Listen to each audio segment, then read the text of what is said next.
Hi friends, welcome back my channel. ఈరోజు ఒక చిన్న మాట ఏంటి అంటే ఆహ్, మనల్ని నమ్మిన వాళ్ళతోని మనం అబద్ధం ఆడొద్దు. హ్మ్. అలాగే అబద్ధం ఆడుతున్నారు అని తెలిసిన వాళ్ళతో మనం స్నేహం చేయొద్దు. ఎందుకంటే స్నేహంలో మనల్ని పైకి ఎదగాలని కోరుకునే వాళ్ళు ఉంటారు. దిగజారాలని కోరుకునే వాళ్ళు ఉంటారు. మన జీవితంలో కుళ్ళు అనేది. అలాంటి ఫ్రెండ్స్ ఉంటారు. మనం నమ్మిన వాళ్ళని వదులుకోవద్దు. అలాగే మనతో అబద్ధం ఆడుతున్నారని తెలిసి వాళ్ళతో స్నేహం చేయడము అంతకంటే వేస్ట్ పని ఏది ఉండదు ఫ్రెండ్స్.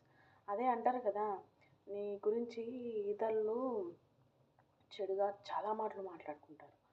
అలాంటప్పుడు అలాంటప్పుడు ఆ మాటలన్నీ నీ పాదాల కంటిన దుమ్ముతో సమానం.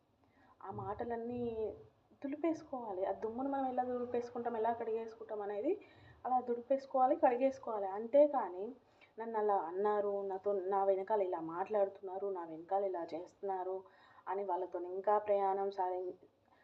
ప్రయాణం చేద్దాము, ఇంకా స్నేహం చేద్దాము అనుకోవద్దు. అక్కడితో ఫుల్ స్టాప్ పెట్టేసేయాలి, దులిపేసుకోవాలి. అలాగని కుమిలిపోవద్దు. వాళ్ళు ఇలా అన్నారు, అలా అన్నారు అని కుమిలిపోవద్దు. అది తీసేసేయాలి. అక్కడితో ఫుల్ స్టాప్ చేసేసేయాలి, వదిలేసేయాలి, ముందుకు అడుగు పెట్టేసేసేయాలి ఫ్రెండ్స్. Thank you. బై.